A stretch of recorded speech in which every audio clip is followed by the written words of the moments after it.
Hello everyone, and welcome to the fourth installment in my Capstone album review series, where I'm dissecting a number of my favorite albums using what I've learned in the sound recording and technology program at Montgomery County Community College. If you missed part 3, where I covered the 1999 The Roots album, Things Fall Apart, I'll leave a video card for it up here, but without further ado, let's get into it. Today's album of choice is going to be the one that I've probably been exposed to the most out of every album I'm going to be talking about in this series, and that's going to be the 1991 sophomore album from the jazz rap quartet turned trio, A Tribe Called Quest's The Low End Theory. Following the release of their debut, People's Instinctive Travels and the Paths of Rhythm, A Tribe Called Quest had already begun cementing themselves within the wider hip-hop canon, with massive hits like Can I Kick It and Bonita Applebum topping charts in both the US and the UK. The four-piece rose out of New York City as a contemporary to other notable acts in the jazz rap scene, one built from blending the lyrical flair and tight beats of hip-hop,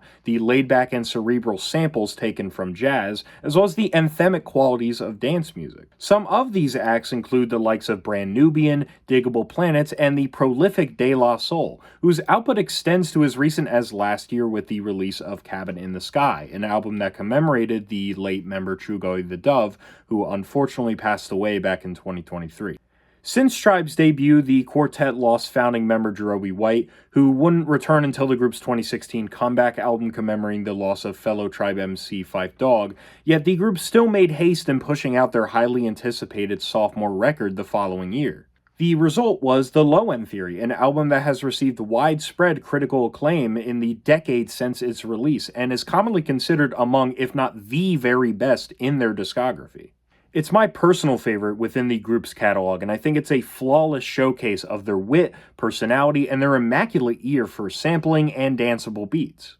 The group kicks things off without missing an iota of impact with the opener, Excursions. The track's foundational elements are a cleverly chopped up upright bass sample taken from Art Blakey and the Jazz Messengers' A Chant for Boo, as well as a drum beat that's taken from Shades of Brown's The Soil I Tilled From You.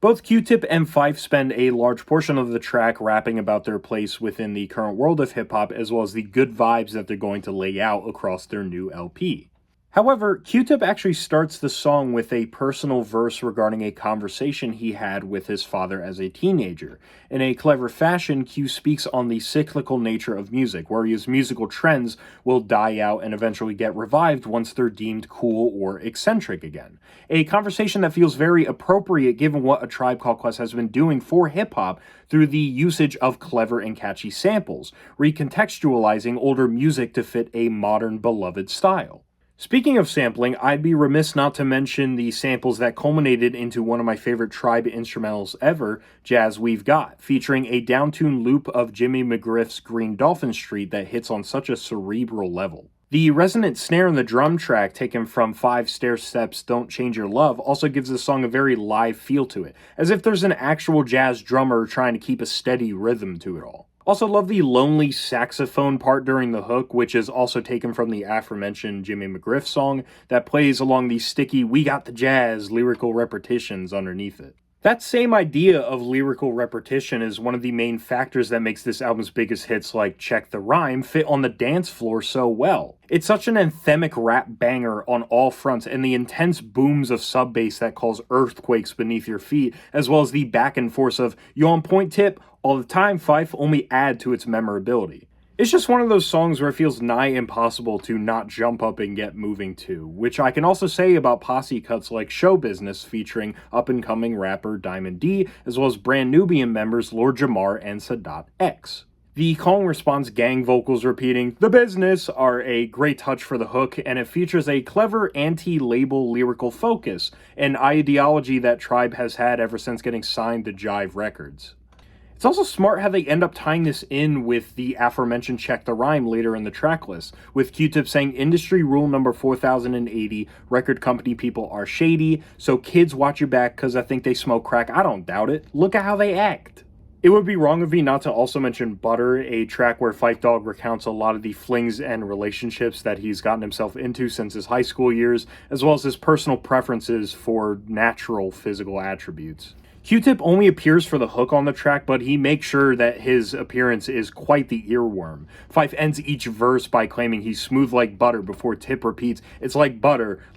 baby, not no parquet, not no margarine, strictly butter." These are far from the only tracks on the Low End Theory that feature topical focuses as well, as early on we get tracks like Rap Promoter, where Phife Dawg is role-playing as a music promoter that's trying to scam Q-Tip out of his money, highlighting the growing monetization of hip-hop within the early 90s. Similarly, Everything is Fair shines light onto the high crime rate in New York City, as well as Tribe's neutral position within the ongoing East versus West Coast hip-hop beef that was taking place at the time. The track repeats a vocal sample from the influential psychedelic rock and funk outfit Funkadelic, whereas the group states everything is fair when you're living in the city, a fitting choice for a vocal snippet in a song centered around the state of New York City. Also, I gotta give props to producer Skeff Anselm for making the beat for this track as well. The high-impact Willis Jackson drum sample makes it easily one of the most energetic cuts of the entire record. The album's diverse choices in subject matter take an even grimmer tone in the track where Q-Tip and Phife lay out scenarios in relation to the rising awareness of sexual assault and proper acknowledgement of consent when dating. At the time, many instances of drugging and assault had either gone misreported or straight up missed entirely, something that unfortunately can still be said today even despite the increased knowledge on it. Thankfully, both Q-Tip and Phife are aficionados of lightening the mood with some positive vibes in their verses, especially with more of the easygoing cuts like Verses from the Abstract, which is fronted by Q-Tip and includes a beautiful hook from Video Mojica, as well as Vibes and Stuff, perhaps one of the most self-explanatory hip-hop songs of the 90s. I've always loved how effortless the two of them make being an MC seem, switching between tracks with heavy thematic focus to ones that are more freestyle without even skipping a beat, not to mention how consistently they're able to keep their flows from becoming stagnant whatsoever.